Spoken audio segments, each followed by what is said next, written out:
जय हिंद। बुंदेलखंड न्यूज 24 में आपका स्वागत है। आइए बढ़ते हैं झांसी से कुछ मुख्य खबरों की ओर।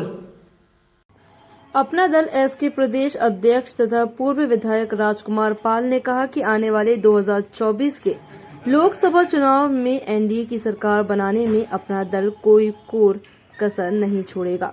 उन्होंने कहा कि अपना दल एस एनडीए का सहयोगी राजनीतिक दल है, इसलिए पूरी ताकत के साथ 2024 के लोकसभा चुनाव में केंद्र में एनडीए की सरकार बनाने में महत्वपूर्ण भागीदारी निभाएगा।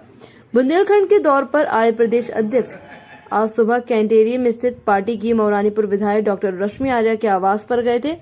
बातचीत के दौरान उन्होंने कहा कि अपना दल एस की राष्ट्रीय अध्यक्ष अनुप्रिया पटेल ने प्रतापगढ़ की धरती से सदस्यता अभियान का ऐलान किया था।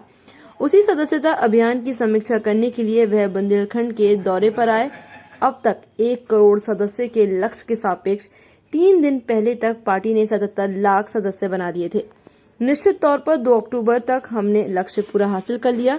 आने वाले नगर निगम के चुनाव के मद्देनजर उन्होंने कहा कि पहली कोशिश हमारी सहयोगी दल भारतीय जनता पार्टी से तालमेल बैठाकर चुनाव लड़ने की होगी, लेकिन यदि तालमेल नहीं बैठता है तो अपना दल एस पूरे प्रदेश में अपने बूते पर नगर निगम का चुनाव लड़ेगा। हालांकि तालमेल के मुद्दे पर उन्होंने कहा कि सीटों की संख्या के मामले में अंतिम निर्णय राष्ट्रीय अध्यक्ष ही करेंगे। फिलहाल औपचारिक तौर पर हमारी भारतीय जनता पार्टी के प्रदेश अध्यक्ष के साथ बैठक हो चुकी है। उन्होंने मौरानीपुर में पार्टी प्रत्याशी डॉक्टर रश्मि आर्या को विधानसभा चुनाव में विधायक बनने पर क्षेत्र की जनता को धन्यवाद भी दिया।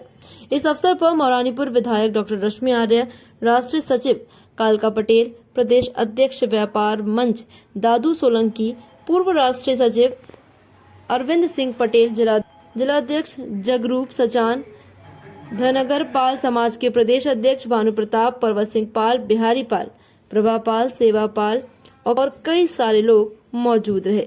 अंत में विधायक प्रतिनिधि जयप्रकाश आर्य उर्फ पप्पू सेठ ने सभी का आभार व्यक्त किया। बधाई देता हूं, शुभकामना, दशहरा की ढेर सारी बधाई भी।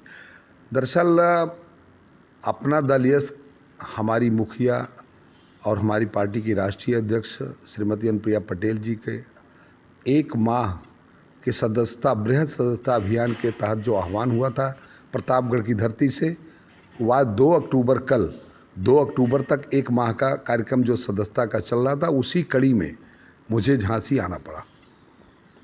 कितना लक्ष्य था, कितना पूरा हो गया? पार्टी की तरफ से हमारे 1 करोड़ लक्ष्य का हमारा जो लक्ष्य रखा गया था, 1 करोड़ सदस्यता अभियान का था। हम आज के 3 दिन पहले तक हम लोग 77 लाख रुपये तक पहुंच चुके थे और लगभग 2 तक उम्मीद है कि हम 1 करोड़ पूरा कर लेंगे। 2 तो निकल गई। हाँ, तो 2 तक हमारा हो गया होगा, चूँकि हम 2-3 दिन पहले हमने जो हम लोगों का जो माप था, जो हम लोगों की जो काउंटिंग थी, वो 77 लाख पहुँच गई थी। तो 2-3 दिन और बचे तो हो सकता है हम पहुँच जाएंगे। होने के नाते आपको आप अगर अपडेट नहीं है तो संगठन से आप क्या उम्मीद? नहीं, प्रदेश अध्यक्ष होने के नाते 3 दिन पहले मैं आपको बता रहा हूँ कि 77 लाख हमारा हो चुका था सदस्यता अभियान। अब वहाँ से हम निकलने के बाद, जैसे 2 को हमारा कार्यक्रम है, झांसी भी था, ललितपुर भी था, तो हम उसमें आए हैं, तो 2 दिन में अब अपडेट कार्यालय पर पहुँचने पर ही हो सकता। चलिए, आगामी क्या लक्ष्य है?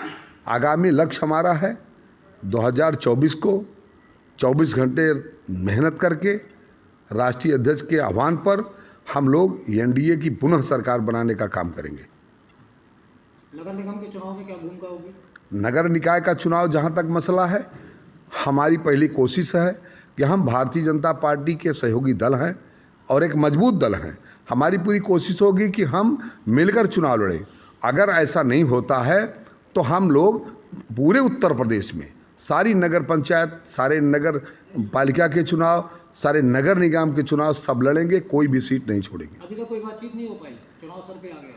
देखिए, चुनाव सर पर आया है। एक वार्ता हम लोगों के जो माननीय प्रदेश अध्यक्ष भाजपा, हम सब हमारे कार्यकारी राष्ट्रीय अध्यक्ष में वार्ता हुई, वो अक्टूबर के लास्ट तक बात करने की बात कही गई। कितनी सीटों पे क्लेम किया है?